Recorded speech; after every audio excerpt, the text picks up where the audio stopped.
Senator Jackson, Maggie, Governor Rosellini, my former colleagues from the Senate, Mrs. Green, Congressman Magnuson, Congresswoman, ladies and gentlemen, Mike Kirwan, I want to express my great pleasure at being with you here tonight in honor of our distinguished friend, Senator Magnuson. Most members of the Senate, as you can already judge, have developed the art of speaking with precision and clarity and force. The secret of Senator Magnuson's meteoric senator career has been the reverse. He may make clear speeches to you on great public questions, but in Washington he speaks in the Senate so quietly that few can hear him. He looks down at his desk. He comes into the Senate late in the afternoon. He is very hesitant about interrupting other members of the Senate. When he rises to speak, most members of the Senate have left. He sends his messages up to the Senate. Everyone says, "What is it?" And Senator Magnuson said, "Well, it's nothing important." And Grand Coulee Dam is built.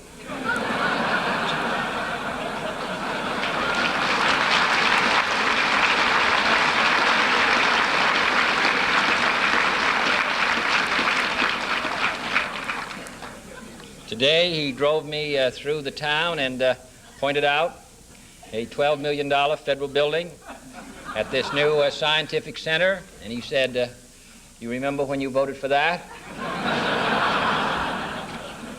This summer, two senators from the East who had developed the art of speaking clearly asked for a small amount of money in order to have a study made of a possible federal contribution to their World's Fair. They explained it so carefully to members of the Senate, answered all questions, and it was overwhelmingly rejected.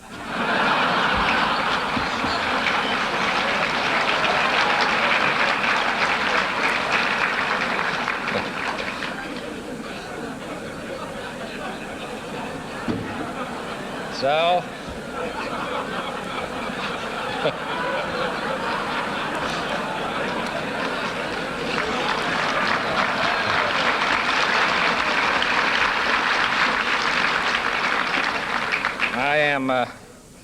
it was necessary, therefore, for me to be here tonight.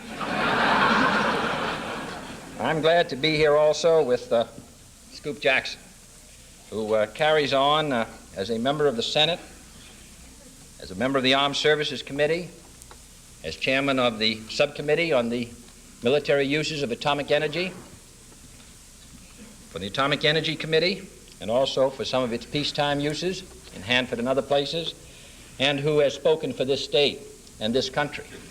And with other senators from the West and from the East, I was appreciative for what was said about Mike Kirwan, who they said did more for the development of the Northwest United States perhaps than any man, but who came, as you noticed, from the state of Ohio. He recognizes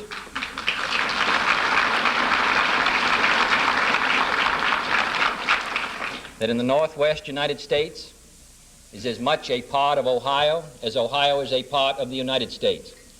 And therefore it is quite natural that Senator Muskie should come from Maine to Washington tonight, or that I should come from the capital, Washington, to this state of Washington, that Jennings Randolph from West Virginia, that friends from all sections of this country should come here in paying tribute to Senator Magnuson, should come here in friendship for Senator Jackson, to join the members of Congress from the Northwest United States in reaffirming their commitment to the development of this section of the country and this section of America.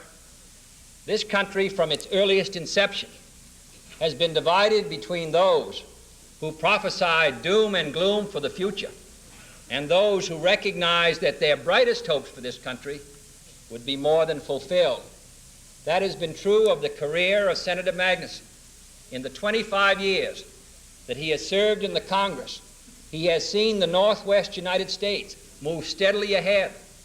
All those who planned for the future of this section of the country, the power, the wood, the reclamation, the conservation, all of those programs which were so strongly opposed in their inception have in fact all proved to be inadequate.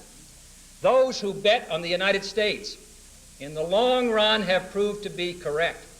Those who have been bulls about this country have seen their great predictions and estimations come true.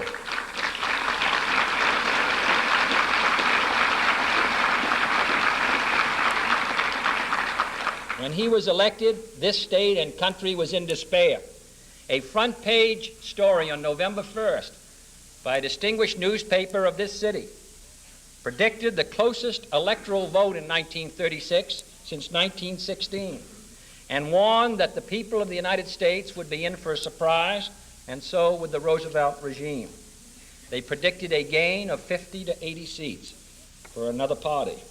And they said that FDR had made his biggest mistake in the 1936 campaign in discussing Social Security. But on the following day, the Seattle Times reported two noteworthy events: the re-election of Franklin Roosevelt by a landslide majority, and the election of Kings County prosecuting attorney Warren G. Magnuson, described in that story as handsome and young, as a member of the Congress of the United States.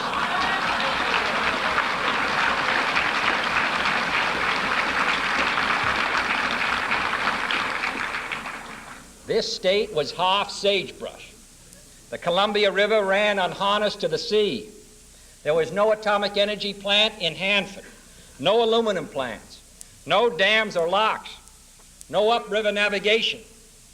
Today there are more than 1 million acres of new fertile farmland, more than 50,000 men working in the aluminum plants. Millions of kilowatts of electric energy are produced by a vast complex of hydroelectric power plants. The Columbia has been largely tamed, and great ships sail its waters. Senator Magnuson, Senator Jackson, the members of the Congress, presidents of the United States have committed themselves to this program because they recognized 10, 15, 20, and 25 years ago that this country was going to explode in people and resources and things, and that we must plan for them.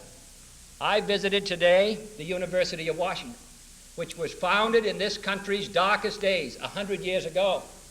It was founded because 100 years before, a group of men who regarded the Northwest United States as Michigan and the states around it committed themselves to educating the people of this country. Now, that university and your state university and Seattle will in the next 10 years have twice as many young boys and girls applying for admission to those colleges as there are today. In our national universities, in every state, we are going to have to build more buildings in the next 10 years than have been built in the whole history of this country.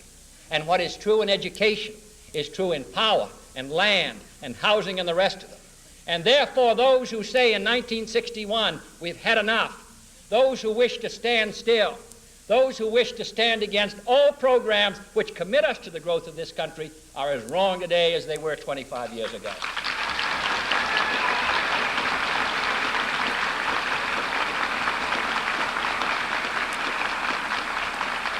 Those who say that the United States should not commit itself to being the leader in the peacetime use of atomic energy, those who say we should waste this resource, which we have now in the Northwest and which has been fought for by Senator Jackson at Hansen, those who say no to this country, I believe are going to find as time goes on in the next 5, 10, 15, 20, and 25 years that all their predictions of failure and disaster will have been proven as wrong as they have been in the last 25 years.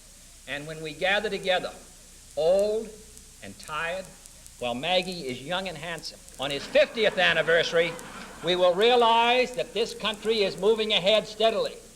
We bet on this country, and we believe in its prospects, and we are ready to face what difficulties there are in our time.